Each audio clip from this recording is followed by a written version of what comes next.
Բարև ձեզ, ողջունում եմ ձեզ երջանիկ լինելու արվեստի դպրոցից։ Այսօր կզրուցենք ցածր էգոյի դրսևորումների մասին։ Կզրուցենք իմ սիրելի ուսուցիչ, խորագետ, թաքնագետ, փիլիսոփա Յոգ Տրթատ Դոնիկյանի հետ։ Բարև ձեզ։ Այսօրվա առաջին հարցը հետևյալն է. ինչպես է էգոն ձևավորվում մարդու մեջ։ Նայեք, ինչ է էգոն, դա մենք էգոյից բառն եսասիրության ես բառից է, երբ որ անձը սկսում է ձևավորվել։ Անձի ձևավորումը մարդու մեջ դեռ սկսում է արդեն 3 տարեկանից սկսում է իր անձը ձևավորվել, մինչև 21 տարեկան, 28 տարեկան անձի ձևավորումը տեղ ունենում։ Ինչի է պետք այդ անձը, որտեղ մենք այս էվոլյուցիան առաջընթացը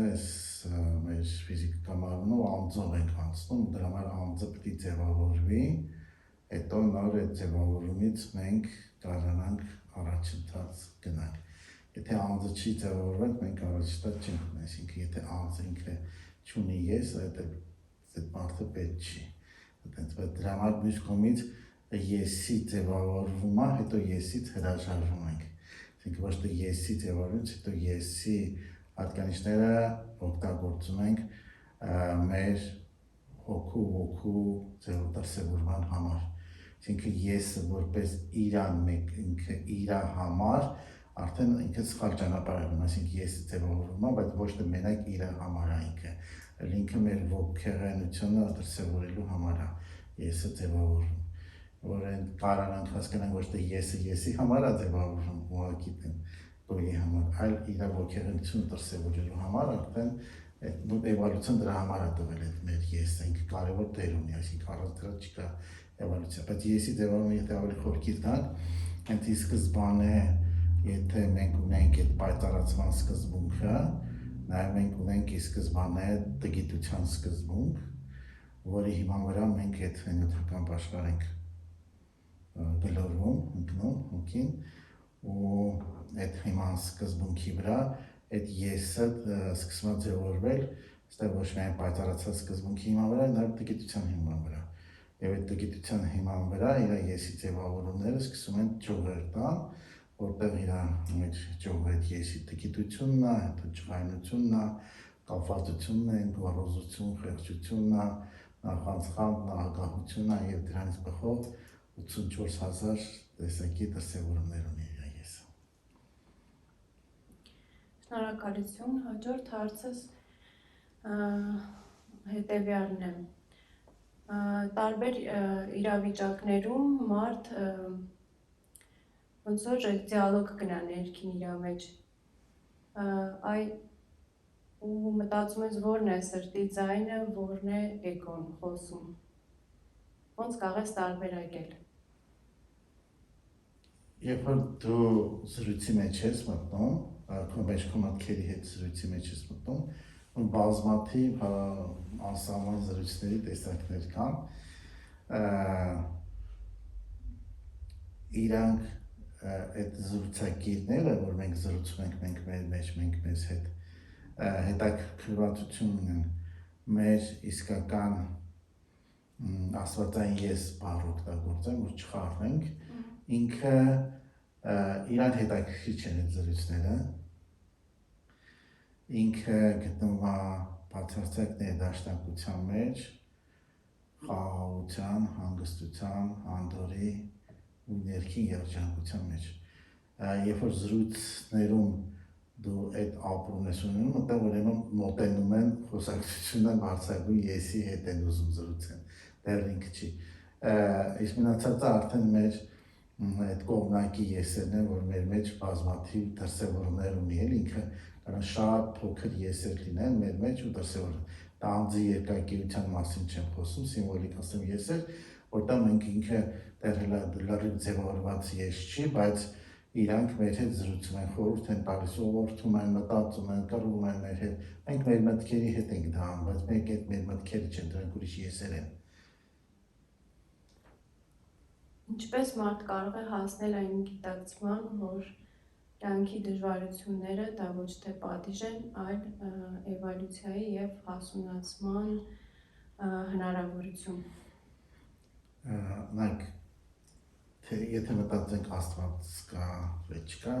դոնենք այդ հարցը։ Եթե Աստված կա կամ տիեզեր կա, որը ներքին կանոնավորություն ունի, ոչ թե ամեն ինչ քաոս է։ Եվ այդ անսահման ժամանակի ընթացքում, թե որտեղ ասենք մեր արհեստական բանականությունն ենք, այդ տիեզերական բանականություն բառը օգտագործեմ, տիեզերական բանականությունը մտածել է մի մեխանիզմ, մտածել է թե արարել ավելի շատ էլի մի մեխանիզմ, որտեղ մեզ համար ամենաէֆեկտիվ հանգամանքները ստեղծեն, որ մենք կարողանանք դեպի Աստվածայինը բացահայտել երևի, դեպի Աստված գնալ, Աստվածային դառնալ, մարդից Աստված դառնալ կամ եւ ասենք կատարելության հասնել։ Եվ այդ ճանապարհին մենք ընկալում ենք դրանք որպես խոչընդոտներ, տառապանքներ, դժվարություններ, դրանք, բայց դա մեր ընկալման մասին է։ Դրանք գործիքներ են, որ մեզ դարձնեն Աստվածային օրինակի համար, եթե ալմազը տաշում ենք, բրիլիանտը որ դառնում, գործիքներ կան, դժվար, որոնք տաշում են, չէ՞, տենց, որ ամեն բան չի տաշ երկար աշխատում են, որ ինքը տարբեր կողեր իրան առաջանան, որ փայլը գեղեցկությունը արտահայտվի։ Հենց էլ մեզ այդ հանգամանքները տարբեր, որտեղ մենք տառապանք, դժվարություն եւ այլն խոչընդոտ ենք ընկալում, դրանք ուղղակի մեր ալմազ գիտակցությունը տաշում են տարբեր կողերը, որ մենք դրսևորվենք դեպի Աստվածայինը։ Դա տառապանք չի, ուղղակի մեր ընկալման պետք չենք կարող դա հասկանալ։ Մենք մարդկային ընկալումից դուրս չենք կարող ընկալենք, իսկ եթե Աստվածային խորհրդով ընկալենք, դա տառապանք չի, դա ընդհանրապես մեր ալմազը դաշվում է, որ բրիլիանտ դառնա։ Իսկ որոնք են այն տարածված ցածր էգոյի դրսևորումները, որոնք ակնհայտորեն կյանքի որակը նվազեցնում են։ Դե հիմնական իրանք 84,000 տեսակ են, բայց հիմնական բաժանենք 6 հատ մասի, կամ 5 կամ 3 դա տգիտությունն է, երկակի ընկալումն է, երևույթների բթությունն է, ջղայնությունն է, կապվածություններն են, գոռոզություն, խեղճությունն է, նախանցքանդն է, ագահությունն է։ Մնացածը դրանց շուրջ են վախեր, տագնապներ եւ այլն, բոլոր մնացած բոլոր դրանց շուրջ են հավաքվում։ Այսինքն այդ հիմնական հատկանիշների շուրջ են մնացածը բոլոր հավաքվում, որ մեր աստվածային բնույթը փակում են։ Մեզ ոնց որ ամպը փակում է արևից, մենք արևը չենք կարող, դրանք էլ մեզ փակում են մեր իսկական բնույթից։ Մենք չենք կարող ընկալել, ընկնում ենք կեղծ երևույթի հետևից։ Այսինքն իրանց ազդեցության տակ մենք ընկնում ենք կեղծ երևույթի։ Իսկ քրիստոնեության մեջ ասում են մեղքերը, այդ մեղքերը մեզ տանում են դեպի դժոխքներ, այդ դժոխք ասելով, որ մեր իսկական աստվածային բնույթից, մեր էությունից հեռացնում են մեզ։ Դա էլ դժոխք է, երբ որ չկա մեր բնույթը, չի դրսևորվում, Աստված չկա, դա դժոխք է։ Որն է անցման ուղին ցածր էգոյի սահմանափակումներից դեպի բարձր գիտակցություն։ Օրինակի համար Բուդդան 4 ազնվաբարով օրենքներն ասել, որտեղ կա տառապանք, եւ ասում են կա պատճառ տառապանքի, կա ազատագրում տառապանքից եւ կա ուղի ոնց ազատագրվել։ Դե Բուդդան 8 ազնվաբարով բաներն ասում, որ ոնց ազատագրվել այդ տառապանքից, բայց դրանք տարբեր են, հիմա կարան շատ հիմա ժամանակակից ասենք, քանի որ դա 2500 տարի առաջ ասել, բայց դրանք կարան տարբեր շատ լինեն, ոնց ազատենք ազատ տառապանքից, Քրիստոսը ասում է, որ սիրեք Աստծուն, սիրեք դիմացինին, ոնց որ ինքներդ ձեզ կսիրեք, ամբողջ մարմնով, հոգով, ու զգացմունքներով, այսինքն դա էլ է ազատում մեզ այդ մթագնացություններից կամ այդ մեղքերից, այսինքն սերը, աստվածային սերը, ոնքի մարդիկ երբ որ սեր ենք ասում, իրանք նույն ասում են կրքերի հետ, կրքի սիրը տարբեր բաներ են, նույնը չեն, կարա սիրո ժամանակ գիրք են դրսևորվի, բայց կրքի ժամանակ պարտադիր որ սեր դրսևորվի։ Իսկ ինչ է նշանակում ապրել բարձր գիտակցությամբ եւ ինչպիսի ներքին որակ է դա եւ ինչպես է փոխում մեր ընկալումները։ Բարձր գիտակցությամբ ապրել նշանակում մաքսիմալ ազատ լինել, ազատության մեջ լինել, այսինքն մենք, որ սովորական մարդիկ, որ ապրում են, իրանք ազատության աշխարհը շատ փոքր է, իրանք սահմանափակումների մեջ իրաց դա թվում թե ազատ են, իրանք պատճառ հետևանքներն են տանում առաջ, իրանք այդ սահմանափակումների մեջ իրանք չունեն ազատության աշխարհ, այլ աստվածային դրսևորելու ժամանակ ազատության աշխարհը շատ շատանում անվերջության հասնում, այն երբ որ մենք մեր իսկական բնույթի նեությանն ենք հասնում, բարձրակույն մեր եսին, աստվածային այդ ժամանակ մենք անսահման ազատության մեջ ենք, ինչև այդ սահմանափակումների մեջ, այսինքն ազատությունն է տանում դրսևորում, հիմնական այդ ազատությունն է, որով մենք անսահման սիրով, իմաստությամբ ու երջանկությամբ ենք լցվում։ Երբեմն մարդկանց հետ երբ զրուցում ենք եւ այդ արտահայտությունը ասում ենք ազատվել էգոից, շատ բացասական են ընկալում եւ ասում են դա նշանակում է հրաժարվեմ իմ եսից կամ իմ ինքնությունից եւ ինչպես մարդկանց հասկացնել կամ ասել, որ դա ինքնությունից հրաժարվել չի, որ այդ վախի հաղթարումը, որ ընկալեն, որ ազատություն են ձեռք բերելու եւ ուրիշ որակներ են ձեռք բերելու։ Դա շատ վախենում են։ Դա այդ բառը շատ ճիշտ չեն մենք դա բանում, ունենք շատ դեպքեր մտածում են իրանց կյանքը վերջանալու է, կամ մտածում են թե անձել չի լինելու, կամ անձի բոլոր ոչ մի գործողություն չի անել, չի ապրելու։ Ուղղակի ցածր որակներից ազատվել, այսինքն այն դրանք, որոնք մեզ թունավորում են, այսինքն օրինակ ջղայնությունը մեզ թունավորում է մեր գիտակցությունը ամբողջությամբ, էլի մենք ջղայնության ժամանակ ոչ մի դրական քայլ չենք անում, մեր բոլոր գործողությունները ջղայնության անկումային են, հրաժարվել ջղայնությունից, որ կամ ջղայնությունը տրանսֆորմացիալ վրդովության, ցանսումի, դրանք տարբեր բաներ են, վրդովություն, ցանսումը դա ջղայնություն չի, իհարկե այդ բառի մեջ ենք, այդ ջղայնության ժամանակ մենք շատ մեր անձը կորցնում ենք, իսկ վրդովության ժամանակ մենք ամբողջությամբ ղեկավարում ենք process-ը, մենք չենք ընկնում անկումի մեջ, դրանք տարբեր են, այսինքն այդ ցածր որ ջղայնությունից հրաժարվել է պետք, բայց վրդովությունը պետք է մնա, այսինքն մտածում որ մարդը չկարողանա անանշարք կլինի, էլի որ չջղայնանա, բայց դա կապ չունի, այսինքն երբ որ ինքը ջղայնանում է, իր մեջ թույն է արտադրվում, որը հայտնաբերել են, ասենք իմպերիլ է կոչվում, եւ մեր թքում էլի թույն է արտադրվում, եթե շատ ջղայնան որ սկսում է փրփրել, թուքը ասենց կախվել, ասենց լերթանալ, այդ ժամանակ դիտարկելու, ոչ դիտարկել ու քիմիական անալիզ վրանում ինքը շատ ուժեղ թույն է, որ կոբրայի թույլից ուժեղ է, որ մարդուն գտեն, կարա մահանա, մարդը ոնց որ օձը գծի, այսինքն դա շատ ուժեղ թույն է, այդ թույնը մեզ է թունավորում, ֆիզիկապես էլ, այսինքն այդ ջղայնության մեջ ոչ մի օգտակար երևույթ չկա, որ մենք կարճենք այդ ջղայնությունից, ոչ մի խնդիր ջղայնություն չի կարող լուծել բացարձակապես, դա մեր ցանկացած դժվարություն որ ունենք, ջղայնությունը մեզ հեռու է տանելու լուծումներից, դա ջղայնությունը պետք չէ, ասենք մենք եթե ինչ-որ պատերազմ դարձում, զինվորը եթե ջղայնանա, կմազողվի, պետք է վրդովվի, ոչ թե եւ ներքին խաղաղություն ունենա, որ կարողանա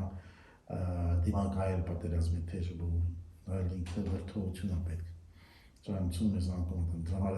ցածր դրսևորումները մեզ ցանկացած ցածր դրսևորում մեզ առաջատար չկա, այսինքն գոռոզությունը, ոչ մի բանի չի տալի, ինքը միշտ դիտարկում որ ինքը ամենալավն է, եւ այլն կամ նարցիսզությունը ինչ է տալիս, ոչ մի բացարձակ դրա մեջ դրական ոչ մի հատկանիշ չկա, բացի անկումայինից, էլի գոռոզությունը ոչ միտեղ պետք չի, ոչ մի իր դրական ճան չունի, եթե ինչա գոռոզ չես, քեզ չեն հարգի, ինտերկարը գոռոզներին վատ են վերաբերվում, դեռ հարգանքը կամ չեն քեզ դիտարկի, որպես ամենաքիթը բարձրացած մարդկանց ոնց են նայում, այդ իրանք է թվում, թե իրանք բոլորից վերև են, որից են նայում։ Ну, այսինքն դեռ դրական չկա, եթե ինտելեկտուալ անալիզ անենք, ոչ մի այդ մթագնացության կամ մեղքերի մեջ դրական ոչ մի բան չկա։ Իսկ ինչու է կարևոր, որ յուրաքանչյուր ոք այս վերափոխման ճանապարհը անցնի, հանուն ոչ միայն իր, այլ նաև հավաքական գիտակցության։ Այդ որ մենք նայեք այդ ավատարը կինոյում, երբ որ այդ աբորիգինները այդ մոլորակի իրանք հասկանում են մի այդ ծառ կար, որի մի իրանք ոնց որ ղեկավարող սիստեմ էր, որ մի ամբողջականություն են կազմում, այդտեղ ծանրանում էր։ Մենք չենք հասկանում, որ ձեռքի մատերը իրանք մտածում են իրանք առանձին անձեր են, բայց իրանք առանձին անձեր չեն, մի ամբողջականության մեջ են գտնում։ Մեր մեջ էլ մենք ընդհանուր մի ամբողջականության մեջ ենք գտնվում, մեր ընկալումն է, որ մենք առանձին ենք, ու դա կարա մեզ, երբ որ մենք ամբողջականությունից մեզ անջատ ենք զգում, անկումի տանի, մենք մի ամբողջականության մասնիկն ենք, որ մեր մարմնի բջիջներ անում, մեկ անկախ չեն այդքան, մի ամբողջականության դեր ենք անում, եթե ինչ-որ մեկը իրանից անկախ զգում, քասքեղ է դառնում, էլի, պայքարել ամբողջականության դեմ։ Ինչպես սովորել նկատել, ընդունել և փոխակերպել սեփական էգոյի սահմանափակ կողմերը առանց ինքնադատապարտման։ Դե ինքնադատապարտումն էլ է անկումային երևույթ, այսինքն նայեք մեր եսի չափազանց բարձրացումը, գոռոզությունը դրական չի, չափազանց ինքնագնահատականի անկումը, որտեղ մենք դատապարտում ենք, որտեղ ինքնագնահատականը անկում, ասենք խեղճությունը, այդ էլի անկում, այսինքն մենք միջին պիտի գտնենք, էլի, որ շատ ծայրահեղությունները միշտ էլ դրական բանի չեն պիտի, դրա համար ամեն ինչի մեջ միջինը ամենակարևորն է, ես Բուդդան ասել է միջինի ճանապարհը, ամենակարևորը, որտեղ ծայրահեղությունները միշտ դրական ոչ մի բանի չեն վերում։ Դրդա ջան, իսկ ազգը ունի էգոյի որոշակի ձև, որը խանգարում է իր հոգևոր և մշակութային զարգացմանը, մասնավորապես հայ ազգը։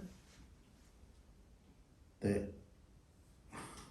վերջերս մի հատ հաղորդում էի նայում, իմ այդ հաղորդման շատ բան չանեմ, մի հատ հրեա և մի հատ ադրբեջանցի քննադատում էին հայերին, ու ինչ-որ մի հատ հոգեբան, աստվածաբան հայ, որ մի գաղափար էր ասել, այդ գաղափարի շուրջ, ու հիմնական իրանց առաջին թեզը, որ քննադատում էին, դա հայերի գոռոզության մասին էին քննադատում, որ իրանք քննադատում էին, որ հայերը հիվանդագին գոռոզություն ունեն, ոչ մի հիմք չունենալով, այդ մարդը ինչ-որ բան էր ասել, որտեղ կարա ասում էր հայերը գոնար ունեն, էլի, այսինքն այդ գոռոզությունը այդքան էլ հիմք չունի, որտեղ շատ բարձրացվում է այդ իրանց կարևորությունը, ու իրանք մտածում են իրանք վերջն են ամենի, ոնց որ ռուսերեն խոսքա պուպ զիմլի, շարի պորտը, այս ժողովուրդը, բոլոր ժողովուրդները ինչ-որ մի բան դրական շատ ունեն, ինչ-որ բան բացասական ունեն, այնքան որ բացասականին մենք գնացինք, տենց չի որ չէ կարա ինչ-որ անձեր չունենան դա, բայց ընդհանուր որ վերցնենք, այդ գլուխ գովանությունը ու շատ գոռոզությունը կա հայ ժողովրդի մեջ, որը տանում է ազգին անկումի, այդ գոռոզությունը, մենք պատերազմից առաջ մենք մտածում ենք, որ ադրբեջանցիները ոչխարներ են, մենք մարտիկներ ենք, ու իրանց թերագնահատում ենք, պետք չի մենք ճշմարտությունը ավելի շատ աչքերի նայենք, ոնց կա, չթերագնահատենք ոչ մի բան, իսկ գոռոզությունը սկսում է թերագնահատել, ու մարտիկն է ցանկացած ասենք սպորտային մեջ, երբ որ հակառակորդից թերագացում ես, դու գոռոզություն ես անում, դու պարտվում ես։ Արտական ձևը օրինակ թողում են, որ թշնամին կամ ասենք սպորտում իրան հաղթում է, թվում է, թե շախմատում է, որ ինքը ուժեղա սկսում է, ինքը զգալու է դիմացին շատ թույլ է, ինքը շատ արդեն իրան բանալում ու ինքը պարտվում է։ Այնտեղից որ գոռոզություն բարձրանում է, ուշադրությունը կորցնում է։ Հաջորդ հարցս հետևյալն է. ինչպես է տիեզերքը արտացոլում մեր ներքին էգո գիտակցական բախումները արտաքին կյանքային իրադարձությունների միջոցով։ Մեր մեջ ինչ տեղ ունենում, մեր խորքում ներսում գիտակցության մեջ, մեր ներսում ինչ տեղ ունենում, ու ոնց որ այս արտաքին աշխարհը դա ընդհանրապես ոնց որ դիսպլեյ է լինի, ու ինքը արտացոլում է 3D 3 չափանի տարածության մեջ ինքը արտացոլում է, այսինքն այս ինչ ձեր հետ տեղի ունենում, դա ձեր մեջի աշխարհի արտացոլումն է։ Տիեզերքը հենց տենց է կառուցված, այսինքն ոնց որ ծրագիր եք գրում, որը ձեր էկրանին ցույց է տալիս, ասենք հիմա արհեստական բանության ասում են էս արա, սենց մուլտիկ սարքի, ինքը սարքում է։ Հիմա մեր գիտակցությունը, տիեզերքը տենց է, մեր գիտակցությունը ինչ ապրումների, ինչ զգացումների, ինչ ներքին աշխարհ ունի, արտաքինը իր ներսի արտացոլում, այսինքն ինչ տեսնում ենք, դա մեր ներսն ենք տեսնում։ Այսինքն ամենատգեղ մարդուն տեսնում ենք, դա մեր ներսն է, ամենագեղեցիկին տեսնում ենք, մեր ներսն է։ Մի հատ տենց վատ երևույթ ենք տեսնում, դա մեջն է։ Լավն ենք տեսնում, էլի մեր մեջն է։ Ինչ տեսնում ենք, ինչ զգում ենք, ինչ շնչում ենք, ինչ բոլոր մեր 5 զգայարաններով ինչ ընկալում ենք, դա մեր մեջի արտացոլումն է։ Մենք չենք հասկանում, որ տենց է տիեզերքը կառուցված։ Ամեն մեկը նույնը չեն տեսնում, դա ամեն մեկը իր ներսի արտացոլումն է տեսնում։ Այս նույն ծաղիկները դուք ուրիշ ձև եք տեսնում, ես ուրիշ ձև եմ տեսնում։ Եվ ամեն ինչը դուք ուրիշ։ Ուղղակի մենք ինչ որ բաներ կան, որ նման ենք տեսնում։ Դա բայց նույնը չենք տեսնում։ Ոչ մեկ չկա մարդ, որ նույն տեսնի։ Որ ոչ մի մարդ չկա, որ մատնահետքը նույնը լինի կամ եղջերե թաղանթը լինի, տենց էլ չկա ոչ մեկը, որ նույն գիտակցությունը նույնը լինի, նրանք շատ տարբեր են։ Ամեն մեկը աշխարհը ընկալում ու ապրումը շատ իր յուրօրինակ ձևով է։ Նույն աշխարհում ենք թվում ապրում է, նույն երևույթների մեջ ամեն մեկը յուրօրինակ իր ձևով է ապրում։ Մեկը կարող է տեղ ոնց որ ասած մեղու լինի, մեկը ճանճ, ասենք մեղուն դաշտը թռնում է, ծաղիկներ է տեսնում, նեկտարը բուրբուն գեղեցկություն է տեսնում, ճանճը թռնում է, թրիկներ է տեսնում, թրիկի հոտերի վրա է գնում, ունդեղ ինքը այդ թրիկն է մենակ ընկալում ու վերջը իրավուն մենակ ծաղիկներն է ընկալում, բայց երկուսը նույն տեղով են թռնում իրար կողքից, ընկալում են ամեն մեկը այն, ինչ իրանց մեջ կա։ Ինչու մարդ չի կարողանում ընդունի իր տգիտությունը եւ ներքին ընդդիմություն է առաջանում ներսում։ Այնակ մարդ ինչքան քիչ գիտի, իր գոնորը ավելի մեծ է։ Ու իրան թվում է, թե ինքը ամեն ինչ գիտի։ Մարդը երբ որ սկսում է իմաստանալ ու գիտելիք ձեռք բերել ներքին, ինքը հասկանում է, որ բացարձակ շատ բան չգիտի։ Ու առաջինը Սոկրատեսը դրա համար ասում էր, ես ոչ մի բան չգիտեմ, որ հասկանում է, որ ինքը գիտությունը շատ մեծ է։ Երկրորդն ասենք թե հիմա ինչ որ հարցի շուրջ մարդիկ վեճ են անում կամ զրույց են անում, ինքը հասկանում է այդ վեճի ժամանակ, որ ինքը սխալվել է, չգիտի այդ հարցը, բայց ինքը իր սխալ մեկը պնդում է առաջ, ու վախում է իր այդ դիմացի աչքին ինքը ցածր երևալով, եթե մտածում է, եթե մարդը սխալվել է, կարող ինքը ցածր լինի, վերջում ինչ կմտածեն ուրիշները։ Ինքը ոչ թե ապրում է իր համար, այլ ուրիշների կարծիքի համար։ Բոլորս կարանք սխալվենք, թող մեկն այս անգամ էլ մենք ճիշտ չլինենք։ Ոչ միտեղ խնդիր չկա, պետք է բան անենք, որ տենց չկա մեկը, որ մշտական ինքը ճիշտ է։ Կարող մի բանում էլ հարցում են մենք ճիշտ չենք, մենք զիջենք այդ մեր դիրքերը, էլի, այսինքն մենք հաչ անենք, մենք հասկանում ենք այդ խոսակցության ժամանակ կամ ինչ-որ գործի, որ մենք սխալ ենք, բայց մենք պնդում ենք առաջ ենք տանում, էլի, համառաբար մեր այդ սխալը։ Դա մեր եսի այդ էլի այդ գոռոզության, բթության նշան է, որ մենք չենք կարող հանգիստ ընդունել, որ մենք կարանք սխալվենք ու կարող դիմացին էլ ճիշտ լինի, որ ոչ միայն մենք ենք ճիշտ, դա կարող լինի ու ընդունենք հանգիստ մեր սխալը, դա ոչ մի բան չկա, մարդը հաճում է ու իմաստուն այն ժամանակ, երբ որ իր սխալները կարող է ընդունել, ցույց է տալիս նույնիսկ ուրիշներին իր սխալները ու առաջ է գնում։ Իսկ մենք ուզում ենք, որ մենք ոչ բացարձակ ամենալավն ենք, ուրիշների աչքին լավ երևանք, դա չի կարող լինի, էլի մեզ աթվում խաբկանքի մեջ ընկնենք, էլի միշտ ճիշտ ենք։ Դա շատ դեպքերում սխալ ենք, դա վատ բան չկա։ Կարևորը սխալվենք, հետո հասկանանք դա, ուղենք ու առաջ գնանք, բայց ոչ թե սխալը պահենք ու մշտական սխալի մեջ մնանք։ Բայց երբ է մարդ պատրաստ իր էգոն զիջելու առանց վախի, ինչ ներքին հասունություն եւ հավատ է պահանջում այդ անցումը։ Նայեք, մենք ամեն ինչ անում ենք, որ ուրիշների աչքին լավ երևանք։ Երբ որ մենք դիտարկենք, որ ուրիշ չկա, ամեն ինչ անում ենք, դա Աստված է դիտարկում, ոչ թե ուրիշների համար ենք անում, ուրիշների ցուցադրելու համար ենք անում, այլ ինչ անում ենք, մենակ Աստծո առաջ ենք անում։ Աստվածային բնույթի առաջ ենք անում, մեր էությունը ցուցադրելու ուրիշ չկա։ Այդ ժամանակ մենք մաքսիմալ անկեղծ կլինենք ու չենք լինի այդ աղավաղումների մեջ։ Ես մենք մենակ ապրում ենք ուրիշների կարծիքի համար, դա դիք սխալներ ու անկումներ կլինեն։ Իսկ ինչ դեր ունի խոնարհությունը որպես դարպաս դեպի բարձր գիտակցություն։ Այդ բառը, որ խոնարհ լինեք, դա քրիստոնեության մեջ, դե հետո դա աղավաղել են, ոնց որ խոնարհ լինեք ձեր տերերի առջև, խոնարհ լինեք, ասենք կինը տղամարդու առջև եւ այլն։ Դա մի քիչ խոնարհություն բառը ուրիշ նշանակություն է, ես մի քիչ ուրիշ բացատրություն դրան կտամ։ Խոնարհությունը դա որ մեր ցածր եսը խոնարհ լինի մեր բարձր եսին, այսինքն կարողանա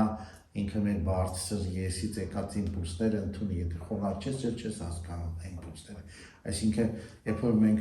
մեր մեջ գալիս է մեր բնույթից ոգեշնչում աստվածային ինչ-որ ելույթը, եթե խոնարհ չի մեր ցածր եսը, ինքը փակում է այդ ամեն ինչի ընդունում։ Մենք խոնարհությունը ոչ թե ուրիշ անձի նկատմամբ, այլ մեր աստվածային բնույթի նկատմամբ խոնարհություն, երբ որ մենք այդ խոնարհությունը ուրիշ անձի նկատմամբ առաջանում, մեր մոտ վրդովություն առաջանում այդ հանգամանքի համար։ Համար Աստծո այդ խոսքերը ուրիշ անձի նկատմամբ չի, խոնարհ լինենք Աստծո առաջ, Աստծուց ու ոչ թե ինչ-որ մարդկանց առաջ, այլ խոնարհ լինենք աստվածային բնույթի առաջ։ Եթե մենք խոնարհ ենք աստվածային բնույթի, երբ որ դիմացինի մեջ տեսնենք աստվածային բնույթը, այդ աստվածային բնույթի առաջ ենք մենք խոնարհ լինում, ոչ թե իր կեղծ եսի առաջ, եսի առաջ պետք չի խոնարհ լինել։ Եվ վերջին հարցս հետևյալն է. կարող է արդյոք էգոն դառնալ ծառայության գործիք փոխակերպելով ոչ թե վերածվելու, այլ գիտակցված կերպով միավորվելու սրտի իմաստության հետ։ Դե մեր բոլոր զրույցները համարս է, որ այդ դուրս որ խոնարհ լինենք, այսինքն կարողանա մեր էգոն բարձրագույն աստվածային եսը ընդունի, որ ինքը չհասկանա ինքն է ու վերջ է, վերջը, ասինքն, այլ ինքը ընդհանրապես գործիք է, որ դրսևորվի աստվածայինը այս մեր չափավորությունների մեջ, մեր անձով աստվածայինը ընդունվի։ Երբ որ երաշտը հասկանում է, որ ինքը գործիք է, ու կոմպոզիտորը, որ այդ աստվածայինը իր միջոցով Բախը հասկացել է, որ Աստված է իր միջոցով այդ երաժշտությունը բերում, ոչ թե ինքնուրույն։ Նույնն էլ ասենք թե Թումանյանն կամ ավելի բարձր հանճարները իրենք հասկանում, իրենք ընդհանրապես գործիք են։ Նույնն է, նույնիսկ Նյուտոնը ասել է, ես ընդհանրապես գործիք եմ, որ ավելի վեհ իրավիճակների իմ միջոցով արտացոլվում եմ։ Ես ընդհանրապես փոխանցիչ եմ։ Ես չեմ դրա վերջ, իսկ ցածր գիտակցության գոնար ունեցողներ ասում են ես հորինեցի, ես արեցի, ես եմ խոսում, ոչ թե ինքն, այլ իր միջոցով է դա տեղ ունեն, ինքը ուղղակի հնարավորություն է տալիս, որ այդ միջոցը դրսևորվի։ Այսինքն օրինակ Պողոս Առաքյալը ասում է Քրիստոսի մեջ է ու իմ միջոցով, իմ եսի մեջ գտա Քրիստոսին, ու իմ միջոցով Քրիստոսն է խոսում։ Քրիստոսն է դրսևորվում իր միջոցով։ Ինքը թույլ է տալիս, որ իր անձով Քրիստոսը դրսևորվի։ Մենակ Քրիստոսն էր ասում, որ իմ մեջ հայրն է, որ դա ինձ հորն է տեսնում, ինքը ասում էր ես հոր խոսքն եմ ասում։ Այդ չեն ասում, որ ինչ-որ դեպք ականջին ասում էր, այլ ինքը թույլ է տալիս իր բարձրագույն եսը դրսևորվի, այսինքն ցածր եսը բարձր եսի ներդաշնակության մեծ փոխհարաբերությունների մեջ անցել, ինքը չի աղվաղում ոչ ինչ ոնց բարձր եսից գալիս, ուղղակի ինքը դրսևորում է այս մեր պլանում, որտեղ բարձր եսը չկար այս պլանը, ուղղակի ինքն իրեն դրսևորվի։ Պետք է փոխանցիչ լինի, փոխանցիչ մեր անձն է, անձի միջոցով է փոխանցիչ լինում բարձրագույն ես, ասենք աստվածայինը անձի միջոցով է լինում, ասենք Սուրբ Հոգին օդից չի կարող ինչ որտեղ, ինքը մեր միջոցով է դրսևորում այդ էներգիան, այդ գաղափարը, դրա համար Սուրբ Հոգին մեր միջոցով այդ անձը մեր պիտի խոնարհ լինի, որ մեր միջոցով դրսևորի, եթե մենք մեր մտածում ենք էդի ես արեցի, ես էդի բան արեցի, ես հրաշքի ես արեցի, ես գյուտը ես արեցի բան, դա արդեն մեր անձը փակում է դասվածայինի նկատմամբ բնույթը, մեր էությունից հեռանում է, որտեղ երբ որ խոնարհությունը մի քիչ ուրիշ բառը փոխեմ, սիրո ժամանակ ինքը պետք է անսահման սիրով լինի, իսկ եթե եսն է դրսում, սերից ինքը հեռանում է, երբ որ եսասիրությունը գալիս, սեր չկա դեռ, կա կրքեր, կան ուրիշ զգացումներ, բայց սեր չկա, այսինքն մենք անսահման սիրո ժամանակ ենք փոխադարձ ներդաշնակության, համագործակցության, համակերության, վարաշության մեզ պատում։ Եթե սերը չկա, մենք չենք կարող դրա մեջ մտնենք, եթե ուրիշ ցածր զգացումներ են, չի կարող այդ համագործակցություն լինի։ Դա համար սիրո էներգիայի ժամանակը խոնարհությունը գալիս։ Փակ ցածր եսը բարձր եսի նկատմամբ։ Ու մենք էլ եթե ինչ-որ մեկին անսահման սիրում ենք, այդ նշանակում է իր բարձրագույն եսին ենք մենք իր մեջ ընկալում, դա համար դրա նկատմամբ կարանք խոնարհ լինենք, բայց ոչ թե անձի նկատմամբ։ Անձի նկատմամբ կարանք կրքեր ունենանք։ Իսկ սիրում ենք իր բարձրագույն եսը, մենք մի քիչ sense նուրբ թել կա տեղ, էլի։ Շատ շնորհակալություն, պարոն Դոնիկյան, շատ հետաքրքիր հոգևոր զրույցի համար։ Ձեզ շնորհակալություն դեր ասել։